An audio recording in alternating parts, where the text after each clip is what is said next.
बहन कुमारी मायावती जिंदाबाद, बहन कुमारी मायावती जिंदाबाद। बहन जी आप संघर्ष करो, बहन जी आप संघर्ष करो। बहुजन समाज पार्टी जिंदाबाद, बहुजन समाज पार्टी जिंदाबाद। बीएसपी की क्या पहचान, बीएसपी की क्या पहचान, बीएसपी की क्या पहचान। बहन जी आप संघर्ष करो, बहन जी आप आगे बढ़ो। दलित पिछड़ों के सम्मान में, दलित पिछड़ों के सम्मान में। हमारे साथी बहुजन समाज पार्टी के राष्ट्रीय उपाध्यक्ष श्री आनंद कुमार जी को भाई आरवी नरवाल जी मुकुट पहनाकर उनका स्वागत करेंगे।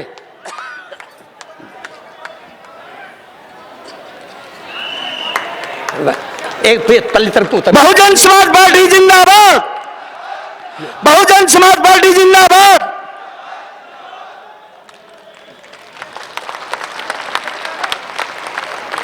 अब आप सब लोग शांति के साथ अपने अपने स्थान पर बैठेंगे और अब मैं आदरणीय बहन जी से यह अपील करता हूं कि वे हम सबको संबोधित करने की कृपा करें। आदरणीय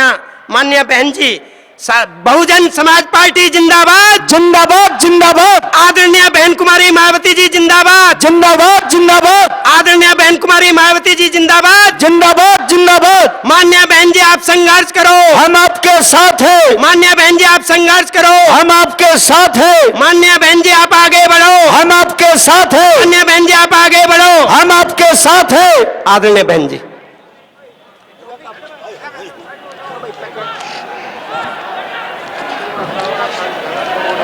भूल गए वो गाना, कोई बात नहीं।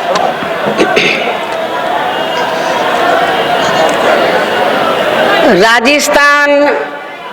व उड़ीसा, इन दोनों राज्यों के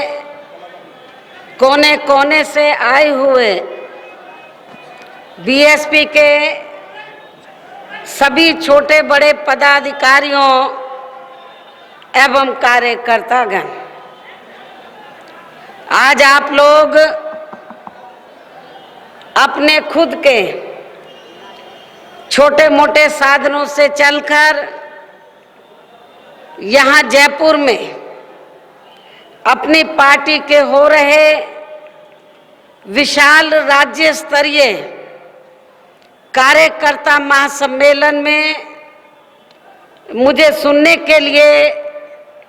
यहाँ इकट्ठा हुए हैं। इसके लिए मैं आप सभी लोगों का हार्दिक दिल से आभार प्रकट करती हूँ। और अब मैं सभी विरोधी पार्टियों में से सबसे पहले बीजेपी व एनडीए की नीतियों व कार्यशैली के बारे में ये कहना चाहूंगी कि जब से केंद्र में वे आपके प्रदेश सहित देश के कई और राज्यों में भी, आपके राजस्थान प्रदेश सहित देश के कई और राज्यों में भी बीजेपी व इनके एनडीए की सरकारें बनी हैं, तो तब से इन्होंने अपने खासकर आरएसएस के हिंदुत्ववादी व पूंजीवादी एजेंडे को लागू करने के लिए अपनी जातिवादी, संकीर्ण, सांप्रदायिक व पूंजीवादी सोच के तहत चलकर यहाँ पूरे देश में सर्व समाज में से विशेषकर गरीबों, कमजोर तबकों, मुस्लिम व अन्य धार्मिक अल्पसंख्यकों, मजदूरों, किसानों, व्यापारियों आदि का हर मामले में व हर स्तर पर काफ़ी ज़्यादा शोषण व उत्पीड़न किया है, जो अभी तक भी लगातार जारी है। और दलितों के मामले में तो इन्होंने शुरू से ही अपने इसी ही एजेंडे को आगे रखकर पहले हैदराबाद का दलित रोहित वेमुला कांड व गुजरात का दलित ऊना कांड कराया और फिर इसके बाद इन्होंने एक सोची समझी राजनीतिक साजिश व षड्यंत्र के तहत ही उत्तर प्रदेश के जिला सहारनपुर के शब्बीरपुर गांव में इस वर्ष बाबा साहब डॉक्टर भीमराव अंबेडकर की जयंती के कुछ दिन बाद ही वहां महाराणा प्रताप की जयंती के मौके पर जुलूस निकालने की एक मामूली सी बात को लेकर वह उसकी आड़ में वहां जानबूझकर दलितों का बड़े पैमाने पर शोषण व उत्पीड़न आदि कराया है, जिसका पर्दाफाश करने व जनहित से जुड़े कुछ अन्य और जरूरी मुद्दों पर भी जब मैंने राज्यसभा के नियमों के मुताबिक चलकर सदन में अपनी बात रखनी शुरू की तो तब फिर इन्होंने अर्थात बीजेपी एंड कंपनी के लोगों ने एक सोची समझी रणनीति व साजिश के तहत ही खासकर सहारनपुर जिले के शब्बीरपुर गांव में हुए दलित उत्पीड़न के मुद्दे पर मुझे इस बार राज्यसभा सदन में अपनी पूरी बात को भी सही ढंग से नहीं रखने दिया था, जिसे गंभीरता से लेते हुए ही फिर मैंने ये सोचकर अपने राज्यसभा के पद से उसी दिन अर्थात दिनांक 28 जुलाई सन 2017 को ही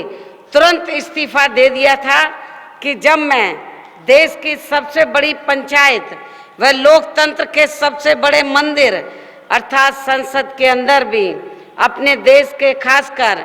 दुखी व पीड़ित एवं कमजोर वर्गों के लोगों को न्याय दिलाने के लिए यहाँ अपनी पूरी बात भी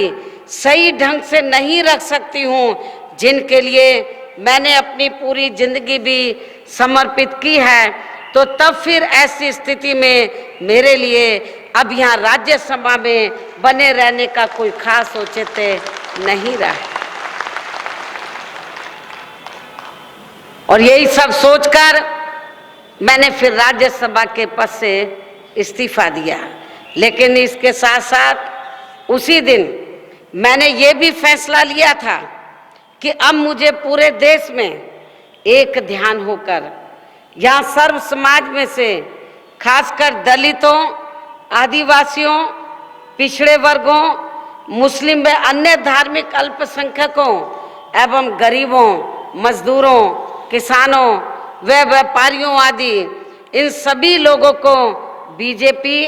व अन्य विरोधी पार्टियों की गलत नीतियों व गलत कार्य प्रणाली के बारे में इन्हें जागरूक व तैयार करके फिर इनके जरिए यह सभी जातिवादी, संकीर्ण, सांप्रदायिक व पूंजीवादी पार्टियों को केंद्र व राज्यों की सत्ता में आने से रोकना होगा। ये भी मैंने फैसला लिया। हालांकि यही सब सोचकर यहाँ वर्षों पहले बाबा साहब डॉक्टर भीमराव अंबेडकर ने भी दिनांक 27 सितंबर सन 1951 को अपने कानून मंत्री पद से इस्तीफा दे दिया था, जिन्होंने अपने अथक प्रयासों से यहाँ हिंदू धर्म में व्याप्त जातिवादी व गैर बराबरी वाली वर्ण व्यवस्था के शिकार करोड़ों लोगों को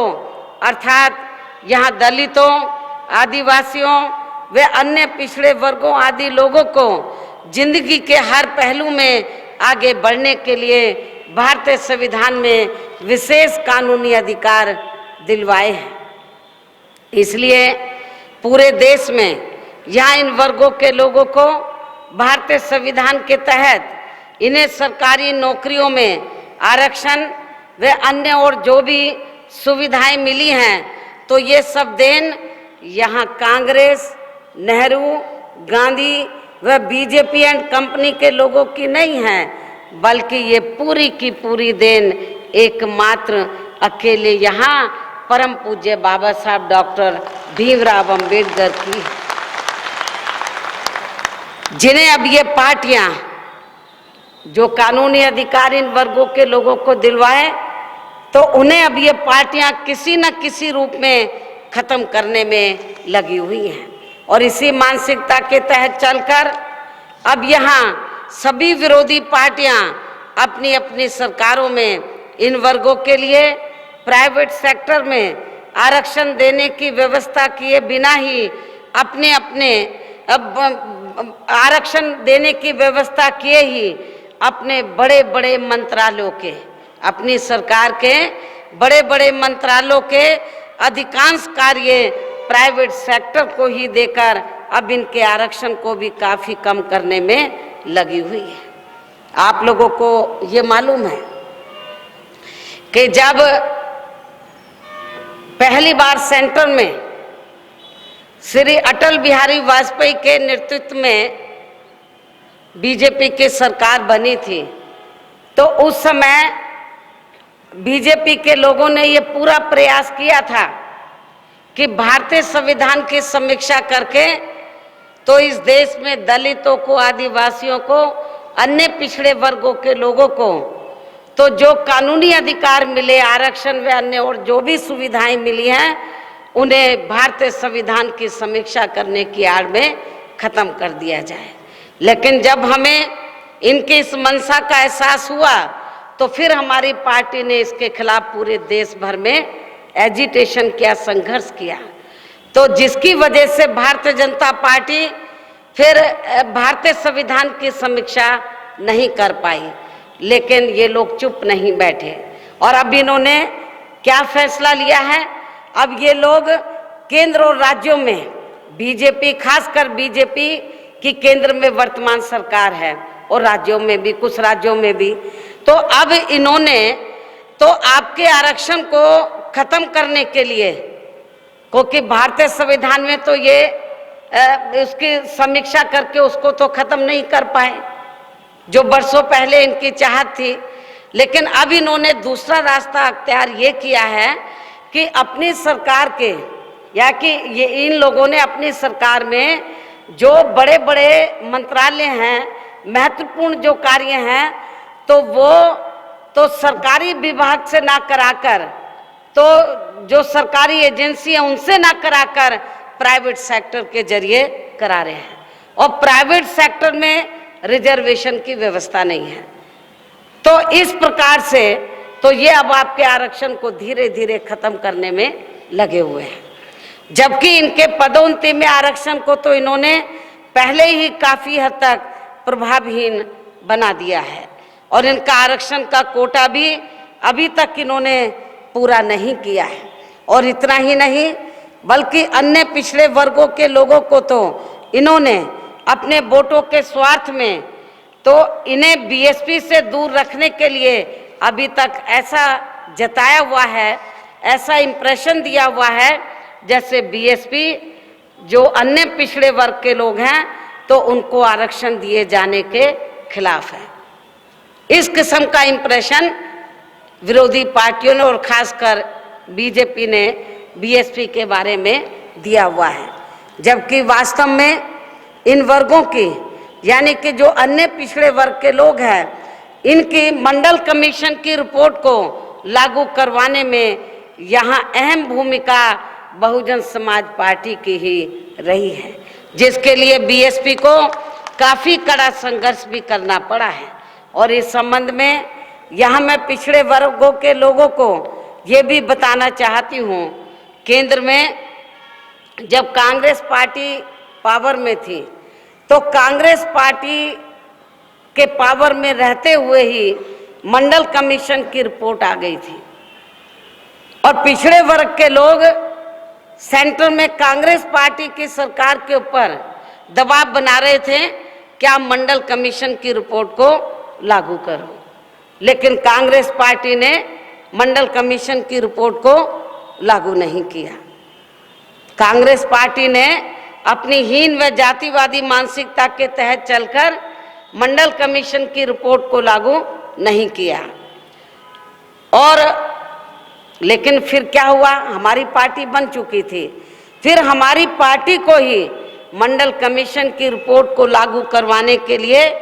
तो पूरे देश भर में फिर कांग्रेस पार्टी के खिलाफ उस समय काफ़ी कड़ा संघर्ष किया हमारी पार्टी ने, क्योंकि मंडल कमीशन की रिपोर्ट कांग्रेस पार्टी की हुकूमत में आ गई थी, सेंटर में कांग्रेस पावर में थी, लेकिन कांग्रेस ने मंडल कमीशन की रिपोर्ट को लागू नहीं किया। फिर हमारी पार्टी ने तो मंडल कमीशन की रिपोर्ट को लागू कराने के लिए पूरे देश भर में जबरदस्त संघर्ष किया। और इतना ही नहीं, मंडल कमीशन की रिपोर्ट को लागू कराने के लिए फिर हमारी पार्टी ने तो दिल्ली देश की राजधानी है, लगभग 6 महीने हमारी पार्टी ने बोट क्लब पर धरना प्रदर्शन किया था मंडल कमीशन की रिपोर्ट को लागू कराने के लिए। पूरे देश भर में संघर्ष किया, लेकिन कांग्रेस पार्टी ने फिर भी मंडल कमीशन की रिपोर्ट को लागू नहीं किया, जिसका आगे चलकर फिर नतीजा ये हुआ कि देश में सन 1989 में लोकसभा के हुए आम चुनाव में फिर कांग्रेस पार्टी सत्ता से बाहर हो गई थी और इसके स्थान पर फिर जनता दल के नेता श्री बीपी सिंह के नेतृत्व में केंद्र की सरकार बन गई थी, जिसको उस समय जनता दल के साथ मिलकर चुनाव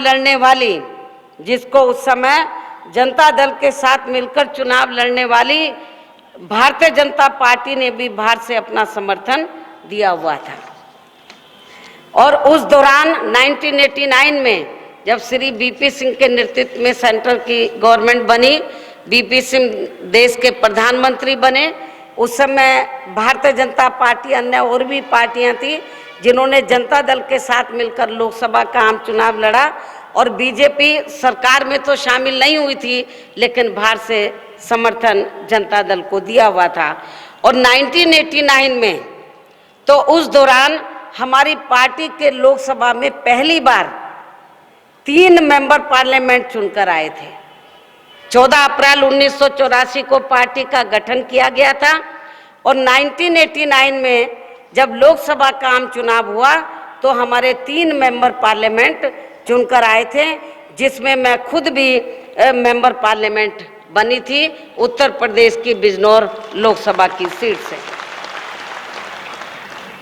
और हमारे भी 3 एमपी थे। लेकिन जब बीपी सिंह की सरकार बनी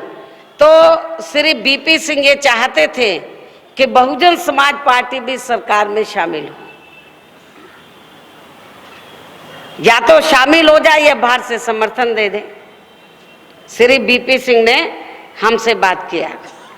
तो हमने श्री बीपी सिंह को यही कहा कि हम आपकी सरकार में तो शामिल नहीं होंगे, लेकिन हमारी 2 शर्तें हैं। यदि आप हमारी 2 शर्तों को मान लेते हैं तो फिर हमारी पार्टी आपको बाहर से समर्थन देने के लिए तैयार हो जाएगी। तो उन्होंने बोला ठीक है, आप बाहर से ही दे दो समर्थन। तो हमारी 2 शर्तें क्या थी? पहली शर्त ये थी, हमने श्री बीपी सिंह को ये कहा कि बाबा साहब डॉक्टर अंबेडकर के अनुयायी पूरे देश भर में तो बरसों से वो संघर्ष कर रहे हैं कि बाबा साहब डॉक्टर अंबेडकर को भारत रत्न की उपाधि से सम्मानित किया जाए। और लंबे अरसे तक कांग्रेस पार्टी सेंटर में पावर में रही है, लेकिन कांग्रेस पार्टी ने बाबा साहब डॉक्टर अंबेडकर को भारत रत्न की उपाधि से सम्मानित नहीं किया है। तो हमारी पार्टी ये चाहती है कि आप बाबा साहब डॉक्टर अंबेडकर को भारत रत्न की उपाधि से सम्मानित करें। पहली शर्त ये थी। दूसरी शर्त ये थी कि सेंटर में कांग्रेस पार्टी की हुकूमत के दौरान ही मंडल कमीशन की रिपोर्ट आ गई, लेकिन कांग्रेस ने उसे लागू नहीं किया। तो हमारी पार्टी ये चाहती है कि मंडल कमीशन की रिपोर्ट को लागू किया जाए। ये 2 शर्तें थी। और अच्छी बात ये रही कि श्री बीपी सिंह ने हमारी दोनों शर्तों को मान लिया। बाबा साहब डॉक्टर अंबेडकर को भारत रत्न की उपाधि से सम्मानित किया और मंडल कमीशन की रिपोर्ट को भी लागू कर दिया। लेकिन इस सरकार को बाहर से समर्थन दे रही भारतीय जनता पार्टी को उस समय ये अच्छा नहीं लगा। ना बाबा साहब को भारत रत्न की उपाधि देना उनको अच्छा लगा, ना मंडल कमीशन की रिपोर्ट लागू करना अच्छा नहीं लगा। और उस समय भारतीय जनता पार्टी ने इसका विरोध किया मंडल कमीशन की रिपोर्ट का, और पूरे देश भर में मंडल कमीशन की रिपोर्ट को जो जब लागू हुई इसके खिलाफ धरना प्रदर्शन भारतीय जनता पार्टी ने किया। और इतना ही नहीं, और भारतीय जनता पार्टी ने फिर श्री बीपी सिंह की समय से पहले ही इन्हीं दोनों मुद्दों के ऊपर इनकी सरकार गिरा दी थी। समय से पहले ही फिर बीपी सिंह की सरकार गिर गई थी। लेकिन अब केंद्र में वर्तमान बीजेपी की सरकार इन वर्गों के यानी कि ओबीसी वर्गों के वोटों के स्वार्थ में आए दिन या किस्म किस्म के नाटक करती रहती है। और इस संदर्भ में ताजा उदाहरण ये है कि अब जब केंद्र में बीजेपी की सरकार को बने हुए लगभग 3 वर्षों से भी ज्यादा समय हो चुका है, तो अब इनको यहाँ अचानक पिछड़े वर्ग के हित में पिछड़ा वर्ग आयोग को संवैधानिक दर्जा देने की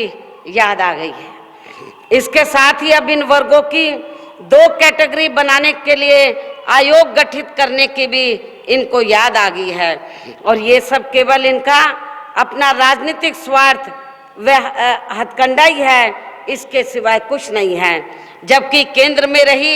श्री बीपी सिंह की सरकार के चलते हुए इन वर्गों की मंडल कमीशन की रिपोर्ट के लागू होने पर उस समय बीजेपी ने इनकी सरकार गिरा दी थी। और साथ ही इसके विरोध में मंडल कमीशन की रिपोर्ट जब लागू हुई तो इसके विरोध में भारतीय जनता पार्टी ने पूरे देश भर में धरना प्रदर्शन आदि भी खूब किया था।